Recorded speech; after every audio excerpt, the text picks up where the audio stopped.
Je m'appelle Antoine Brochet, je suis chercheur en aménagement, spécialiste des politiques de l'eau, actuellement rattaché au laboratoire PACT.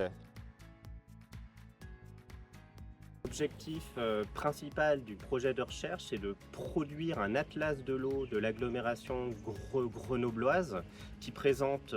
les principaux usages de l'eau pour nourrir les travaux universitaires, mais aussi à destination des services des collectivités locales tels que ceux de la métropole pour les sensibiliser aux enjeux du changement climatique. Et enfin, une dimension plus sensible qui permet aussi d'avoir un regard un peu plus artistique et poétique sur cette ressource en eau. Le projet se déroule principalement à l'échelle du territoire de Grenoble-Alpes Métropole, c'est-à-dire les 49 communes qui font partie de cet établissement. Notre méthodologie, elle se base sur des observables que nous définissons soit comme des entités naturelles, soit comme des infrastructures qui sont particulièrement représentatives du rapport que notre territoire entretient à l'eau.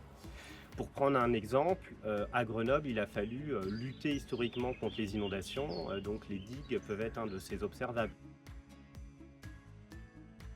Transition, c'est un concept essentiel à ce projet de recherche parce que l'idée, c'est bien de documenter finalement ce que le contexte du changement climatique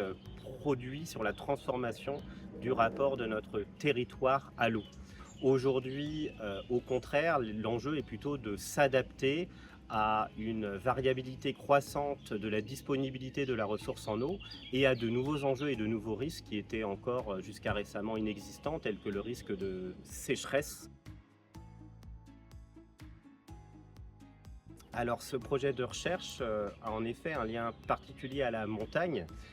puisque en fait, même si on travaille sur le territoire avant tout urbain, le système d'alimentation en eau potable de la métropole dépend des nappes d'eau des rivières du Drac et de la Romanche qui sont alimentées par la fonte des neiges en montagne dans la chaîne des Écrins.